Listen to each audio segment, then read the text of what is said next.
1,00,000 మంది శివభక్తులతో కలిసి మహారుద్రాక్ష పూజలో పాల్గొనండి. వెంటనే కాల్ చేసి మీ పేరును నమోదు చేసుకోండి. నమస్తే రమగారు. నమస్తే జయ. రమగారు, ఏదైనా సిరీస్ స్టార్ట్ చేద్దామా? చిన్న సిరీస్ చెప్తాను. మనం బాగ్దాద్ కథలు చెప్తున్నాం కదా, అలాంటి దాంట్లో మాయావర్తకుడి కథ చెప్తాం. ఓకే. ఈ బాగ్దాద్ నగరంలో మారూఫ్ అని ఒక అబ్బాయి ఉండేవాడు. మారూఫ్ ఇతను ఏంటంటే పాత చెప్పులు రిపేర్ చేసేవాడు. కొంచెం తొందరగానే పెళ్ళయింది. ఏదో చెప్పులు రిపేర్ చేస్తే ఇక పావలా అర్థం వస్తుంది, ఏమిటో వచ్చి పడిపోతుంది. వ్యాపారం కాదు, పని. అంతే. పని చేసేవాడికి పని వచ్చితేనే డబ్బు వస్తుంది. ఎప్పుడైనా అంతే కదా, ఏ కాలమైనా అంతేను. అవును. సరే, ఏదో అట్ట పని చేసుకునేవాడు. పెళ్ళయింది ఇతనికి. అమ్మాయి పేరు ఫాతిమా.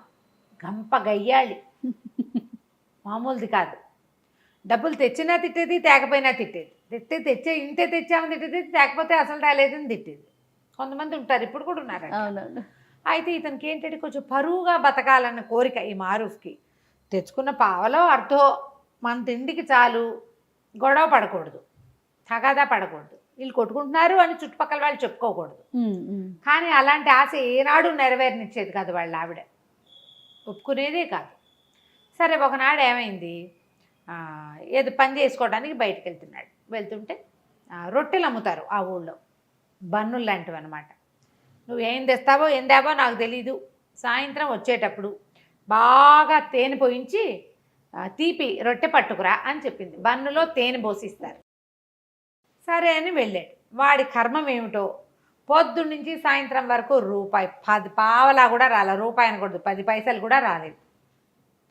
ఎవరి వాకిట్లోనూ కూర్చుంటే వాళ్ళు ఏదో కాస్త మధ్యాహ్నం ఓ చపాతీ ఏదో ఇచ్చారు, అది తినేసాడు. పెళ్ళామేమి కట్టివల. సాయంత్రం దాకా అయ్యింది, ఏమీ లేదు. చపాతీ తిన్నాడు కాబట్టి ఆగింది ప్రాణం. ఏం చేయాలో తెలియలే. ఇంటికి వచ్చే దారిలో ఆ రొట్టెల దుకాణం కనపడింది. ఆ దుకాణాన్ని చూసేసరికి వీడి కళ్ళల్లో నీళ్ళు రావటం మొదలుపెట్టి, ఇప్పుడు ఇంటికి వెళ్తే అది ఏం గోల్ చేస్తుందో, చుట్టుపక్కల వాళ్ళ పెళ్ళానికి రొట్టె కూడా కొనిపెట్టలేడంటే ఎంత పరువు తక్కువ అని కాస్త పికమహం వేసుకుని ఆ చెట్టు దగ్గర నుంచుంటే కంట్లో నుంచి నీళ్ళు వస్తున్నాయి వాడికి దుఃఖంతో. పరువుగా బతుకుతామంటే ఒక్కరోజు పరువైన రోజు లేదే బతుకులో. ఇలా చింతిస్తుంటే ఆ దుకాణం యజమాని ఏదో గిన్నెతో నీళ్ళు తీసుకొచ్చి చెట్టు దగ్గర పోయటానికి వచ్చి చూశాడు. ఎరా మారూఫ్, ఏంట్రా సంగతి అన్నాడు. అన్నాక ఏమరా అలా ఏడుపు మూత పెట్టుకున్నావు అనేసరికల్లా, ఏం చేయనన్నా, ఒక్క పావలా గిట్టుబాటు కాలేదు ఇవాళ. మధ్యాహ్నం ఆ ఫలానా వాళ్ళు ఎవరో ఒక చపాతీ పెట్టారు, తిన్నాను. మా ఆవిడ ఇంట్లో ఏం చేస్తుందో నాకు తెలీదు, బాగా తేనె పోయించి రొట్టెదే మంది, పావలా అయినా వస్తే నీకు ఇచ్చి తీసుకుందును,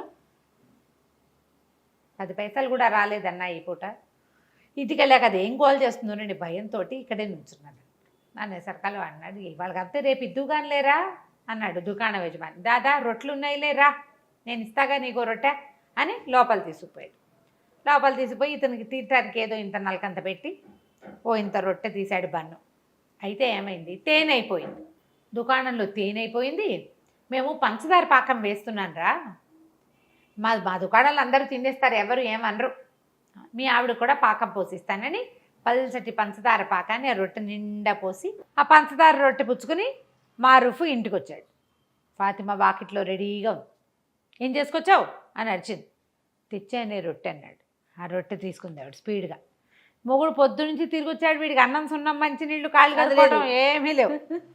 అది తీసుకోవడం అంటే అది ఓపెన్ చేయంగానే చచ్చినాడా, నువ్వు ఇంటి పిచ్చివి తెస్తావా అన్నది. అనేసరికి పిచ్చిదేంటి, మంచి రొట్టె, అక్కడ ఫలానా కొట్టు, నీకు తెలుసు కదా, మీ మేనమామకి తోడలుడు కొడుకు వాడిదే కొట్టన్నాడు. వాడు కొట్టయితే ఏంటి, నేను తేనె రొట్టె తెమ్మన్నాను, పంచదార పాకం పోసి తెచ్చావు అని మొదలుపెట్టింది. మీ నాన్న అంతే, మీ తాత అంతే, మీ ముత్తాత అంతే, మీ వంశమే అంతా ఇట్లా దిక్కుమాల సంబంధం చేశారు, ఎందుకు కొరగావు, తేనె రొట్టె తేలేవు పెళ్ళానికి అని తిట్టడం మొదలుపెట్టింది.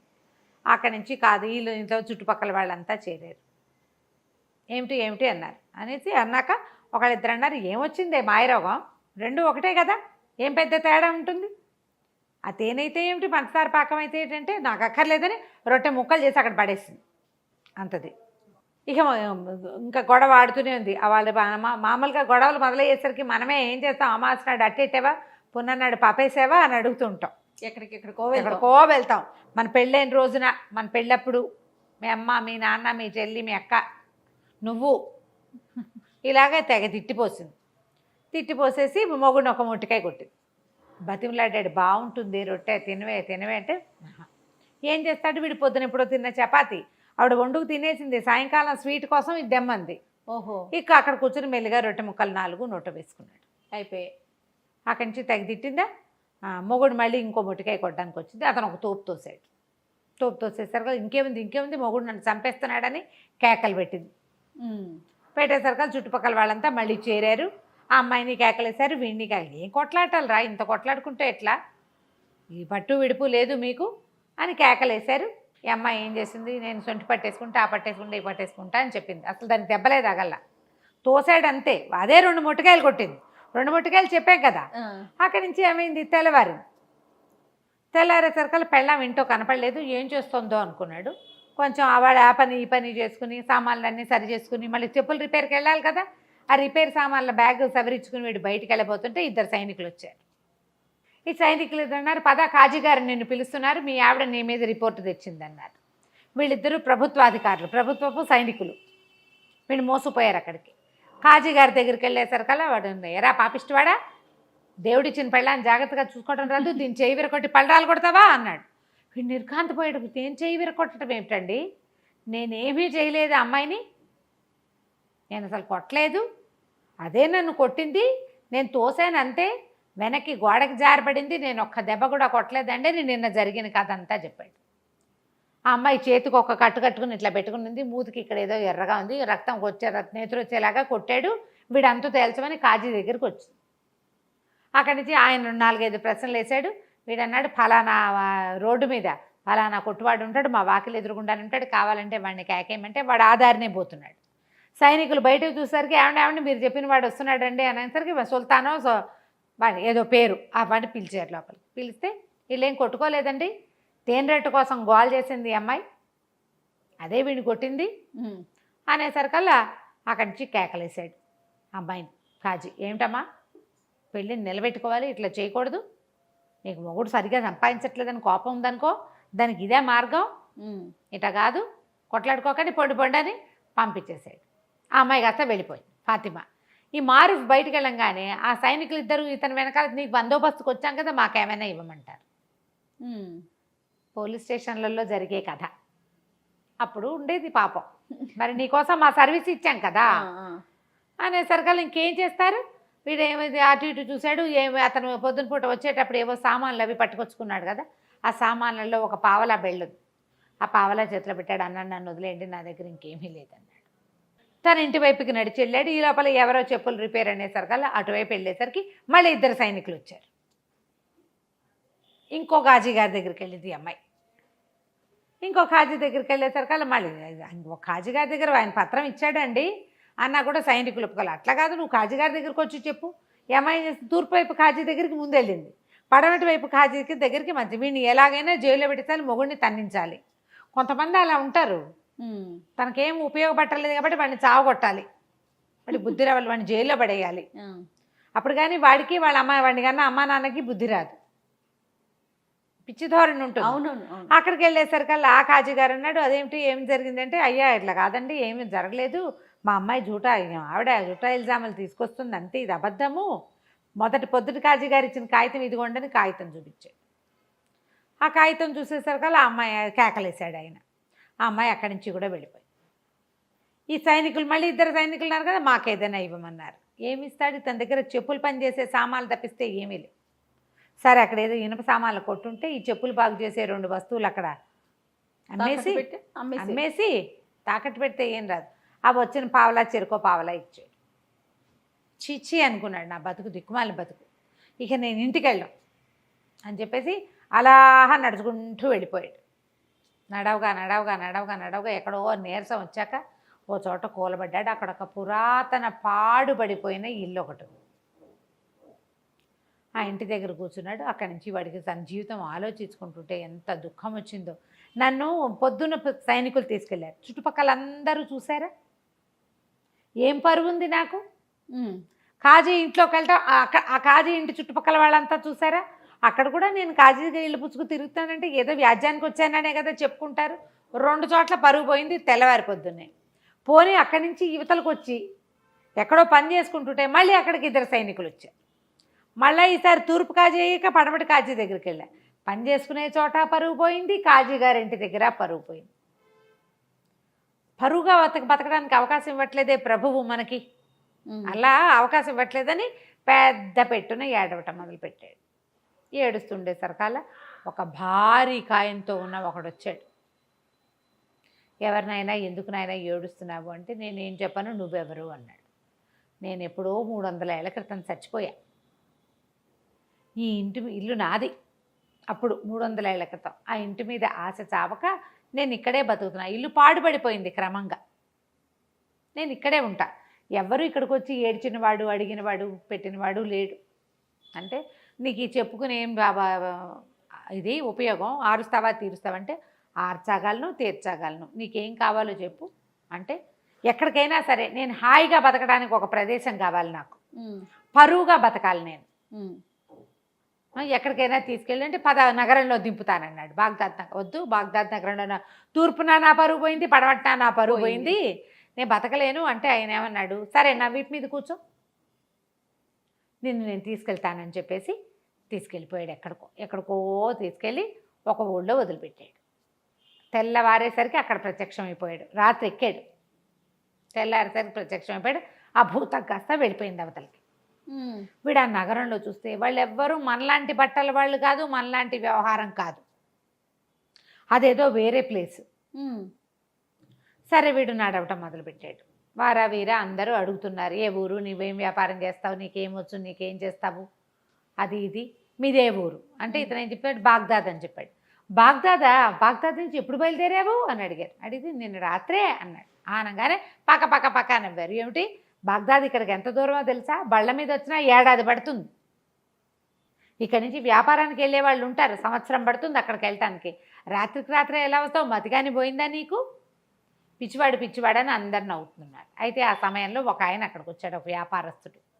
చూసి ఎవరు ఏమిటి అని అడిగి మిగిలిన వాళ్ళందరినీ కేకలేసారు. ఏంటి పై ఊరు నుంచి ఎవడో వస్తే ఆయన ఏం నిద్ర సరిగ్గా లేదో, అందుకని ఏదో తిరుపరుపుగా చెప్తున్నాడు, నేను మాట్లాడతాను, మీరంతా పొండి అని అందరినీ కేకలేసి అతన్ని తీసుకొచ్చాడు. తనతో పాటు ఓ సావడి లాంటి చోట కూర్చోబెట్టాడు. ఆ చావట్లో భోజనశాల ఒకటి ఉంది వెనకాల. వాళ్ళని కేకేస్తే వాళ్ళు వేడి తేనీరు 2 రొట్టెలు పట్టుకొచ్చారు. చేరుకో 2 రొట్టెలు తిన్నారు, టీ తాగారు. టీ తాగాక అతను అడిగాడు, ఏ ఊరు మీది, ఎవరు ఏమిటి అంటే బాగ్దాద్ నగరం, ఇట్లా పరుగు పోయిందని నేను ఊరు నగరం చివర్లో శివార్లలో ఉన్న ఒక పాత ఇంట్లో పడుకుని ఏడుస్తుంటే ఓ భూతం నన్ను ఇక్కడ దింపిందంటే ఆయన ఆశ్చర్యపోయాడు. అవునా అనేసి బాగ్దాద్ నగరంలో మీది ఏ ఊరు, ఏ ప్లేసు అన్నాడు. ఎర్రవీధి అంటారు దాన్ని, లాల్ బజార్ అనమాట. ఎర్రవీధి అండి అంటే ఆ ఎర్రవీధిలో ఎన్నో ఇల్లు మీద అన్నాడు, ఫలానా ఇల్లు అన్నాడు. అక్కడ అత్తర్ సాహిబ్ ఒక ఆయన ఉండాలి కదా, అత్తర్ల వ్యాపారం చేసేవాడు ఆయన ఉన్నాడా అన్నాడు. ఉన్నాడు. ఎంతమంది పిల్లలు, ఆయనకు 3 కొడుకులు, ఏం చేస్తున్నారు అన్నాడు. పెద్ద అతనేమో మదరసాలో టీచరు, 2వ అతను దర్జీ, 3వ వాడు చిన్నప్పుడే లేచకపోయాడు, చిన్నప్పుడే వెళ్ళిపోయాడు. నా వయసు వాడే, కాస్త 1 ఏడాది 2 ఏళ్ళు పెద్దవాడు. మేమిద్దరం చిన్నప్పుడు కలిసి ఆడుకునేవాళ్ళం. వాళ్ళ ఇంట్లో నుంచి అత్తర సీసాలు తెచ్చి ఇచ్చేవాడు మా ఇంటికి.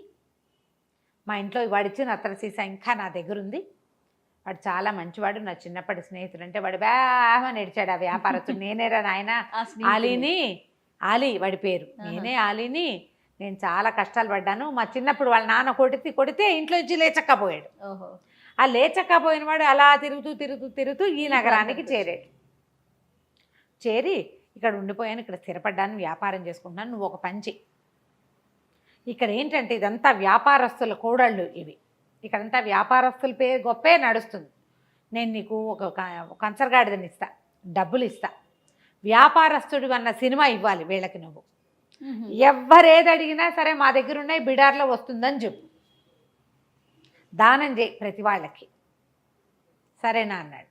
సరే అన్నాడు. వీడు చక్కగా ఆ పంచలో పడుకుని నిద్రపోతే తెల్లవారేసరికల్లా ఆ ఆలీ ఏం చేశాడు, ఓ 1000 దినారాలు ఒక కంచరగాడిదని పంపించాడు.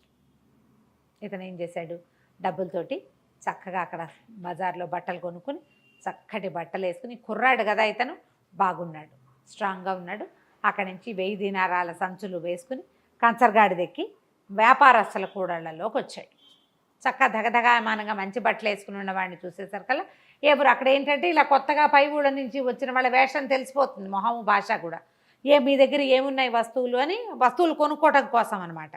మీ దగ్గర ఏమున్నాయి, అవి ఉన్నాయా, ఇవి ఉన్నాయా, మీకు పట్టు వస్త్రాలు ఉన్నాయా, మీ దగ్గర సుగంధ ద్రవ్యాలు ఉన్నాయా, అక్కడి నుంచి ఏమో ఇవి ఉంటాయి కదా మన మిరియాలు, అవి స్పైసెస్ అవి ఉన్నాయా, ఇవి ఉన్నాయి అంటే ఓహో బేళ్ళు ఉన్నాయి, కొల్లలు ఉన్నాయి, నా దగ్గర అవి ఉన్నాయి, నా దగ్గర ఇవి ఉన్నాయని చెప్పాడు. వాళ్ళు ఏది అడిగితే అది ఉందంటాడు. అక్కడి నుంచి ఒక ముష్టివాడు ఎవడో వస్తే ఇట్లా బ్యాగులో చేయి పెట్టి ఒక గుప్పెడు డబ్బులు తీసి ఇచ్చాడు. వీళ్ళు ఆశ్చర్యపోయి పెడుతుంపదేగా భలే ఇస్తున్నాడే అని ఆశ్చర్యపోయారు. అక్కడి నుంచి మసీదు వేళ అయింది, మధ్యాహ్నం ప్రార్థన ఒక సమయం అవుతుంది కదా. ప్రార్థనా సమయంలో ఏం చేశారు, అందరూ ప్రార్థనకు రండి హుజూర్ మీరు కూడా అని ఈయన కూడా తీసుకుపోయారు. లోపలికి వెళ్ళి ప్రార్థన చేసిన తర్వాత ఈ సంచిలో చేయి పెడతాడు, ఓ గుప్పెడిటు ఓ గుప్పెడిటు ఓ గుప్పెడిటు ఓ గుప్పెడిటు చొప్పున దానం చేసేస్తున్నాడు. ఆశ్చర్యపోయారు. సరే భోజనశాలకు తీసుకుపోయారు. ఇవాళ భోజనం నా ఖర్చు అని అందరికీ భోజనం 100 దీనారాలు పెట్టి భోజనం పెట్టి చేశాడు. చాలా ఆశ్చర్యపోయారు. ఆశ్చర్యపోయి ఎప్పుడు వస్తుంది మీ బిడారు ఏమిటంటే, వస్తుంది, నేను ముందు వచ్చేసాను, చాలా సామాన్లు ఉన్నాయి, 500కి పైగా గాడిదలు, అవన్నీ రావాలి. బిడారు వచ్చాక మీకు ఎవరికి ఏది అంటే వ్యాపారస్తులు బిడారంటే రావాలి కదా, ఒక సమూహంగా కొన్ని వందల బళ్ళు కలిసి వస్తాయి. నేను తొందరగా వచ్చేసాను, అవన్నీ ఏర్పరిచి నేను వచ్చేసాను అన్నాడు. అక్కడి నుంచి దానం అన్నాడు. ఇక్కడ చాలామంది ఉన్నారు బిచ్చగలు. ఈ లోపల ఒక ముసలి బిచ్చగత్తకి దానం చేస్తే ఆ బిచ్చగెత్త పోయి ఎవరికో చెప్పింది. ఓ 25 మంది వచ్చారు. వాళ్ళందరినీ చూసారు కదా, అయ్యయ్యో సమయానికి డబ్బులు లేవే, నేను బిడార్లో ఉండిపోయిందంతా, నేను 1000-1200 తెచ్చానంతే అనగానే వ్యాపారస్తులను దాందేముందండి, మీకు కావాలంటే అప్పు పెడతాం మేము అని చెప్పేసి తలా ఒక 1000 దీనారాలు అప్పిచ్చారు. ఓహో, ఈయనకి బిడార్ వస్తుంది కదా, ఆ బిడార్లో సరుకు వచ్చినప్పుడు తీసుకుంటాము. ఇక అక్కడి నుంచి దానాలు దానాలు దానాలు చేసేయటం మొదలుపెట్టాడు విపరీతంగా. ఎవరేవిస్తే డబ్బు ఇచ్చారంటే ఎవరో ఒకళ్ళకి ముష్టి వాళ్ళకి ఇచ్చేస్తాడు. ప్రజలు వీళ్ళంతా ఆశ్చర్యపోతున్నారు. క్రమంగా రోజులు గడిచే కొద్దికి ఆ బిడార్ వచ్చే జాడలేదు, వీడికేమో అప్పు పెరిగిపోతుంది. డబ్బులు అయిపోయినా ఇవ్వండి అంటాడు. వాడికి పరువుగా ఉండాలి, వాడి కోరిక అది. పరువు అంటే దాన ధర్మాలు అలాంటివి చేస్తూ ఉండాలి, బాగా ఎంత గొప్ప అనుకోవాలి, తన సొమ్ము కాదు మళ్ళీ. అలాగే చేశాడు.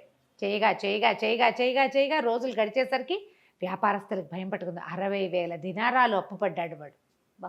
వాడు మాత్రం హుందాగానే ఉన్నాడు, హుందాతనానికి ఏమీ లోట్లేదు.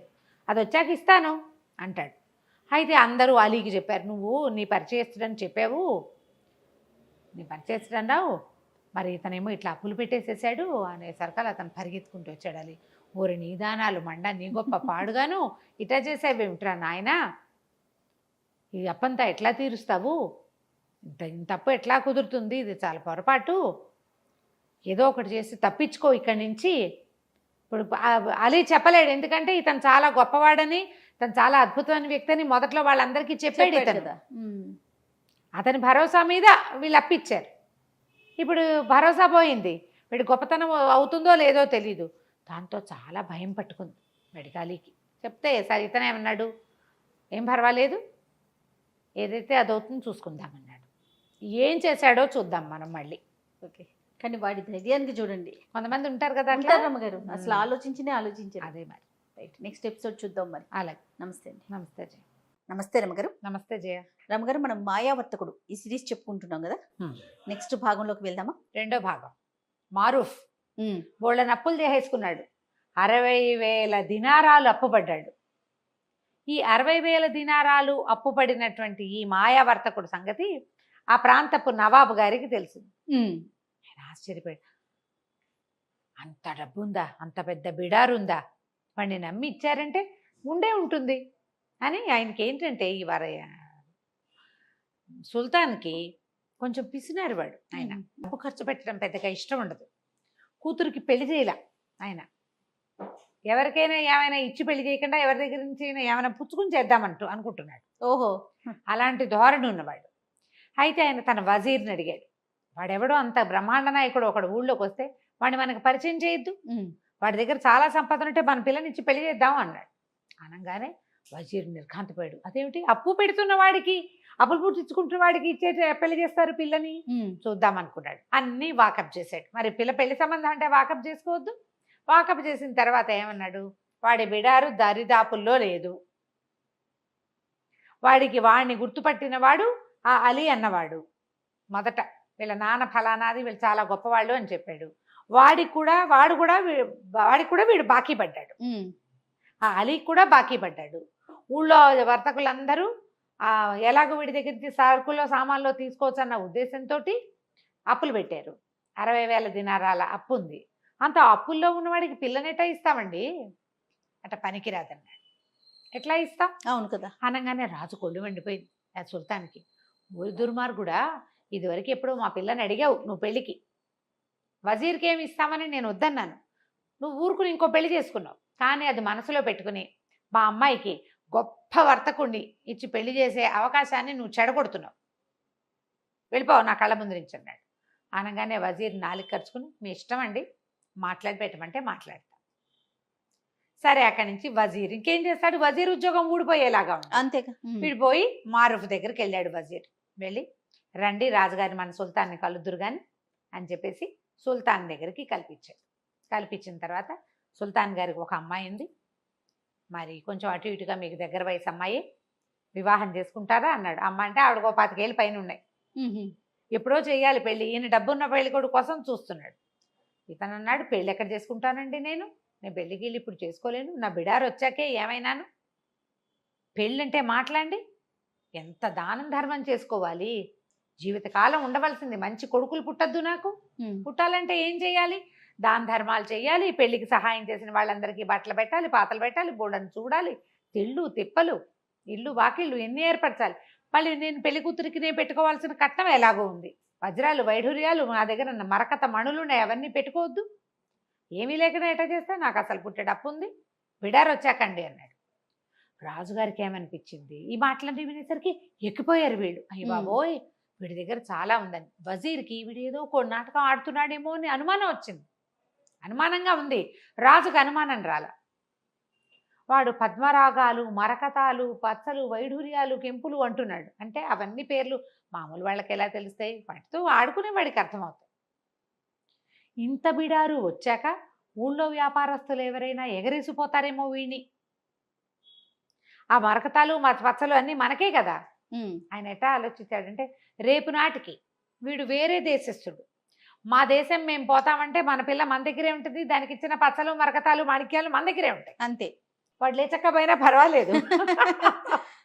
ఇట్లా ఆలోచించి ఏమైనా సరే పెళ్లి కుదర్చాల్సిందే, దానాలు ధర్మాలకి ఏముంది, చేసుకోమను మనం ఇద్దాం, ఆయన పెళ్లి కుమారుడు చేసుకోదలుచుకున్న దాన ధర్మాలకి వేటికి అడ్డం లేకుండా పోసేయండి, డబ్బులు మనతో ఉన్న బొక్కసం అంతా ఆయనకి ఇచ్చేసేయండి, ఆయన పిల్లకి ఏం పెట్టుకోదలుచుకున్నాడో అవన్నీ పెట్టుకోమనండి, అంటే డబ్బులుగా వస్తువులు ప్రత్యేకాలని చెప్తున్నాడు చూడు, బిడారు వచ్చాకే పెడతాడు, అమ్మాయికి చెప్తాం ఆ మాట. అక్కడ ఏంటంటే స్త్రీధనం ఇచ్చి పెళ్లి చేసుకునే విధానము ఈ జాతుల్లో బహుశా ఉన్నది, ఆ కథలో అట్లా కనపడుతుంది. స్త్రీధనం ఇవ్వాలంటే అమ్మాయికి ఒక 25,000 దినారాలు, అమ్మాయి ఒక బొక్కసం ఉంటుంది ప్రత్యేకంగా, వాళ్ళకి బొక్కసం అంటే ధనాగారం అనమాట, ఓ బాక్సులో పోసి ఇస్తారు, అది ఆ అమ్మాయికి రేపొద్దున సేఫ్టీ, వీడు వదిలేసి వెళ్ళిపోయినా ఏదైనా అయినా ఆ డబ్బు ఆ అమ్మాయిది. దానికి ఉర్దూలో ఒక ఖచ్చితమైన పేరుంది, ఇప్పుడు సడన్ నిన్న గుర్తుంది, వాళ్ళ జ్ఞాపకం రావట్లేదు. ఇప్పుడు పెళ్లిళ్లలో కూడా ఉందిట, అమ్మాయికి ఇవ్వటం ప్రత్యేకంగా ఉన్నది. కొన్ని కుటుంబాల్లో ఖచ్చితంగా అమ్మాయికి స్త్రీధనం పుట్టింటి వాళ్ళు కాదు, కాబోయే భర్తే ఇంత ఇస్తాము అని చెప్తారు, అదే ఆ అమ్మాయిదే. బాగుంది, ఆచారం అయితే చాలా బాగుంది కదా. అయితే ఏమైంది, ఒప్పుకున్నారు. ఒప్పుకున్నాక ఇక మన మారూఫ్కి పెళ్లి కుమారుడు అయ్యాడమ్మా, మామూలుగా కాదు, బ్రహ్మాండంగా పెళ్లి కుమారుడయ్యి పందిళ్ళు వేసిన వాడి దగ్గర నుంచి వడ్డిచ్చిన వాడి వరకు, వజీర్ నుంచి హెల్పర్ కుర్రవాడి వరకు అందరికి వస్త్ర సముదాయం బహుకరించాడు. పెళ్లి కుమార్తెకి 50,000 దినారాలు చదివించాడు, 5 రోజులు విందు చేయించాడు, అన్ని మంగారు డబ్బులతోటి, మామగారివే డబ్బు, మనకి లేవు కదా, లేవు. సరే పెళ్ళైపోయింది. పెళ్ళైపోయాక అంతా హడావిడంతా సర్దుమణిగింది. సరే అమ్మాయిని అబ్బాయిని కలిపారు. మారూఫ్ ఆల్రెడీ మ్యారీడ్ కదా, ఇంతకుముందే పెళ్ళి అయిన వాడు, చక్కగా రాజకుమార్తె కొంచెం వయసు ఉన్న అమ్మాయి, చిన్న అమ్మాయి కాదు, చాలా కులాసాగా ఉన్నారు. కాకపోతే మారూఫ్ ఏం చేశాడంటే తొలి రోజు రాత్రే భార్యకి మొత్తం విషయం చెప్పేశాడు. ఆవిడ పక్క నవ్వింది, మా నాన్నకి ఈ శాస్త్రి కావాల్సిందే అంది. ఇలాంటి మోసం భలే ఉంది, మోసం ఇంత మాయా అని. పోన్లేండి మా నాన్న అడిగేదాకా మాట్లాడకండి, మనం కులసాగా ఉంది. హాయిగా మొగుడు పెళ్ళాం ఎదురు చిలకా గోరింకాలే రాజుగారి ఇంట్లో ఉన్నారు. రోజులు గడుస్తున్నాయి, బిడారు పత్తా లేదు. రాజుగారికి టెన్షన్ పడుకు వెళ్ళింది, వీళ్ళ బొకసంతా ఖాళీ అయిపోయింది. అక్కడి నుంచి రోజువారీ అల్లుడు గారికి అలవాటైన అవి ఉన్నాయి కదా, దాన ధర్మాలు. మసీదుకి వెళ్తే దానం చేయాలి, ప్రార్థనకి వెళ్తే చేయాలి, చాపేసిన వాడికి ఇవ్వాలి, టోపీ పెట్టిన వాడికి ఇవ్వాలి, ఇచ్చేస్తున్నాడు. రాజుగారి బొక్కసం అంతా ఖాళీ అయిపోయింది. అవి లేవు, ఇవి రావు.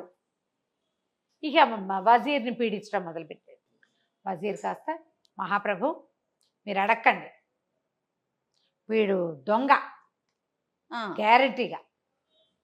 మా వర్తకుడు అంటే వర్తకుడు కాదు, వీడు మాయావర్తకుడు, వీడు మాయవాడు, వీడిని నమ్మడానికి వీల్లేదు. మీ అమ్మాయి వాడితో కాపురం చేస్తుంది, ఆ అమ్మాయితోటి అడిగించండి అనేసరికల్లా సుల్తాన్ గారు పరిగెత్తుకుంటూ కూతురు దగ్గరికి వచ్చి, అమ్మాయి ఇగో ఇట్లా ఉంది పరిస్థితి, మీ ఆయన అడుగు బిడారు ఎప్పటికి వస్తుందో అంటే, ఆ రోజు రాత్రి భర్తకు చెప్పింది, నా మాట వినండి, మరి మీకు నా దగ్గర ఒక 50,000 ఉన్నాయి, మీరు ఇచ్చింది కా, నా దగ్గర ఉన్నాయి.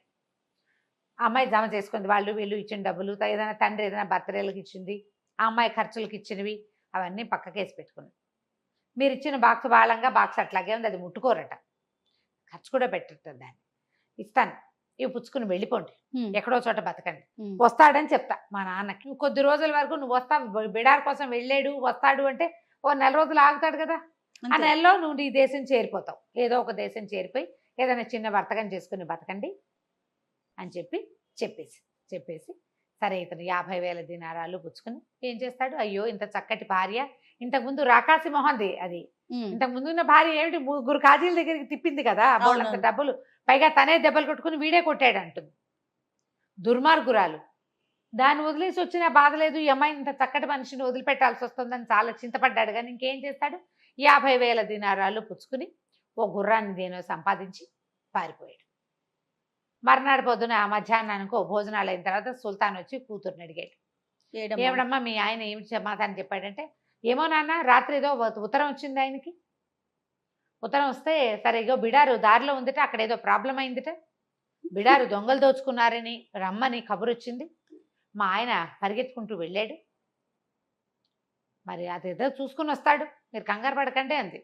అనగానే మన వజీర్ అన్నాడు, మహారాజా అయిపోయింది ప్రభు, అయిపోయింది సుల్తాన్ అన్నాడు. అవి వెళ్ళిపోయాడు, ఇక రాడు.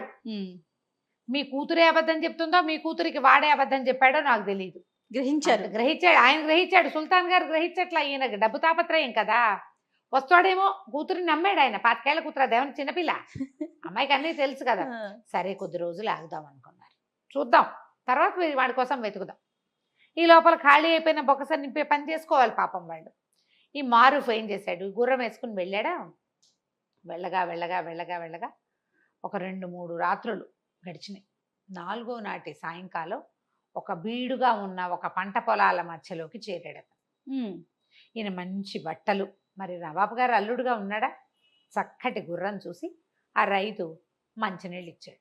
ఇక్కడ ఏమైనా ఆహారం దొరుకుతుందా, ఆకలి దహించుకుపోతుందంటే, బాబు ఏదండి చిన్న ఊరండి, మీలాంటి గొప్పవారికి ఆహారం సరిపడా ఇవ్వగలిగే ఊరు కాదు, నేను ప్రయత్నం చేసి వస్తా, ఇదిగో ఇదేదో తాగండి అని ఒక షర్బత్ ఏదో తెచ్చుకున్నాడు వాడు, చిన్న ముంతలో పోసుకుని ఇచ్చి, మరి చెట్టు కింద ఉండండి, మీకు ఏదైనా ఆహారం ఏర్పాటు చేసుకొస్తాను బాబు అంటే ఒక 2 దినారాలు వాడి చేతిలో పెట్టాడు. సరే వెళ్ళిపోయాడు, అతను వెళ్ళిపోయాడు. ఈ మారూఫ్ ఇప్పటికీ కొన్ని నెలలుగా వ్యాపారస్తుడుగా ఉంటున్నాడు, కానీ సహజంగా కష్టజీవి కదా వాడు. ఏమైంది, ఒక అరక దున్నుతున్నాడు, ఆ రైతు పొలం దున్నుతున్నాడు, 2 ఎడ్లు కట్టి నాగలి కట్టుంది. పాపం వీడెవడో మనిషి కనపడేసరికల్లా తిండి ఏర్పాటు చేస్తానని వెళ్ళాడు.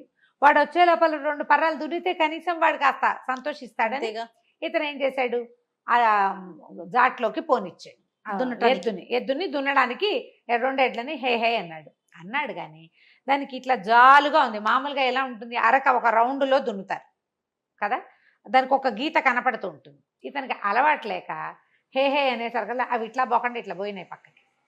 ఈ పక్కకి పోయేసరికల్లా ఈ నాగలి ఇంకో పక్కకి లాగింది. మొదటి గీతలో లేదు, 2వ గీతలో ఉందన్నమాట. ఆ గీతలోకి వెళ్ళి ఎక్కడో పట్టేసింది. ఎంత హే అన్నా హాయ్ అన్నా ఏమీ రావటం.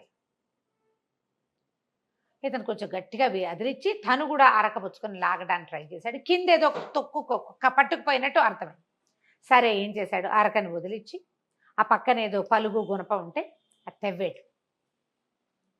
తవ్వితే కింద ఒక పెద్ద స్క్వేర్గా ఒక రాతి పలక లాంటిది ఉంది.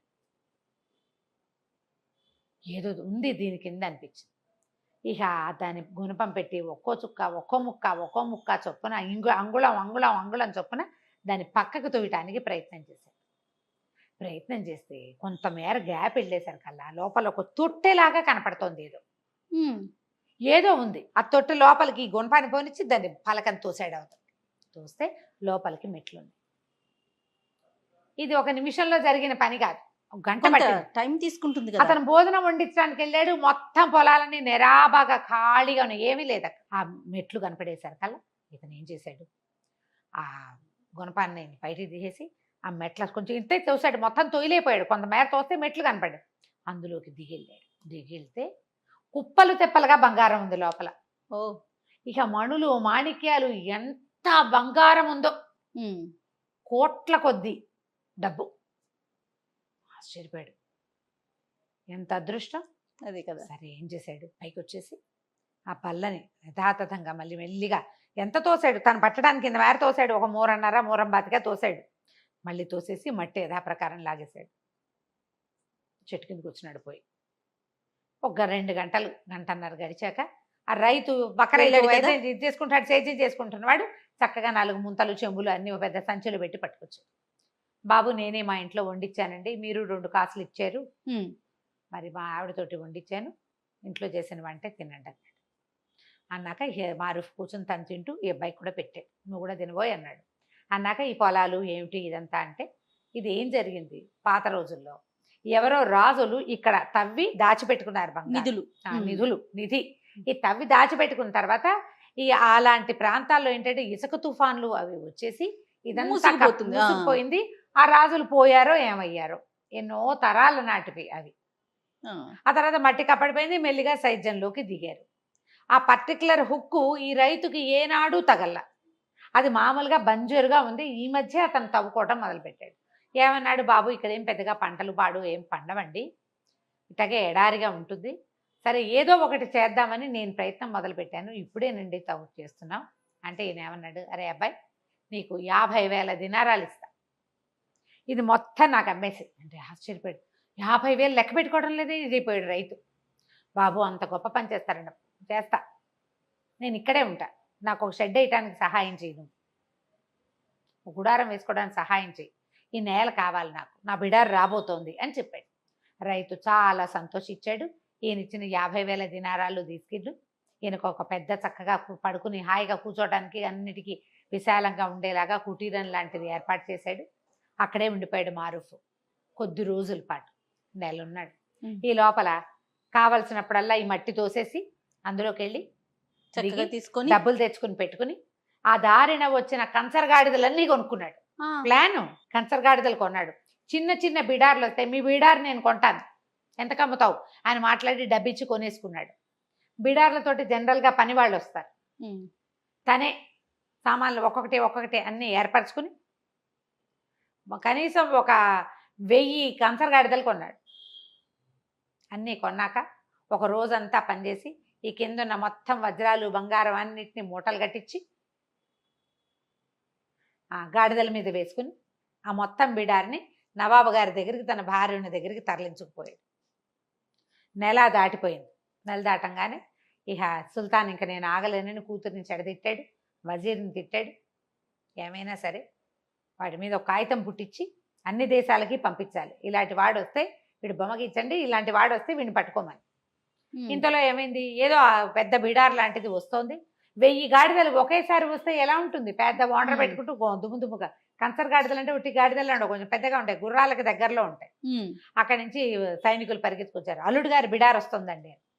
రాజు కూతురు పరిగెత్తుకుంటూ వెళ్ళారు. ఎదురుగా వెళ్తే ఆయన ఏమన్నాడు, మారూఫ్ చెప్పాడు, దొంగలు పడి మొత్తం బిడారంతా పోయిందండి, ఏదో ఈ 4 మిగిలినాయి, సరుకేం సరుకు రాలేదు. ఎందుకంటే వాళ్ళకి ముందు వాళ్ళకి ఏం చెప్పాడు, సుగంధ ద్రవ్యాలు ఉన్నాయి, స్పైసెస్ ఉన్నాయి, దినుసులు ఉన్నాయి, పట్టుతానులు ఉన్నాయి చెప్పాడు. మొత్తం సరుకంతా పోయింది, సంపద మాత్రం సగం మిగిలింది.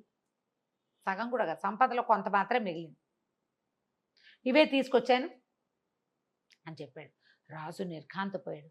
ఆ వచ్చిన సంపదతోటి ఆయన 100 సార్లు అమ్మి 50 సార్లు కొనొచ్చు. చాలా ఆశ్చర్యపడి మొత్తం గాడిదలు తెచ్చిన అవన్నీ వీళ్ళు దాచుకోవటానికి ఒక పెద్ద బిల్డింగ్ కట్టుకోవాల్సి వచ్చింది వాళ్ళు. అంతుంది ఆ కింద. ఆ తర్వాత మారుఫే ఆ రాజ్యానికి సుల్తాన్ అయ్యాడు. అప్పులన్నీ తీర్చేశాడు. అప్పటి నుంచి పిచ్చిదానాలు మానేశాడు. వ్యాపారం చేయటం మొదలుపెట్టాడు. తన స్నేహితుడు అలీని సహాయకుడుగా పెట్టుకున్నాడు. ఈ వజీర్ ఈయన కొంతకాలం రాజుగారికి వజీర్గా ఉన్నాడు. తర్వాత అతనే రాజయ్యాడు. అదృష్టం ఉండటం వల్ల అతనికి ఇట్లా కలిసి వచ్చింది. ఎవరికి కలిసి వస్తాయి అట్లా అదే కదా కదా. అసలు దొరకటం ఏంటి, ఆ పొలంలో దున్నటం ఏమిటి, దొరకటం ఏమిటి. కాకపోతే అతను డబ్బు వస్తే తను అందరి దగ్గర తీసుకుంది దానం చేయటం వల్లే అతనికి లాభించిందని భావించాడు అనమాట. దానగుణం.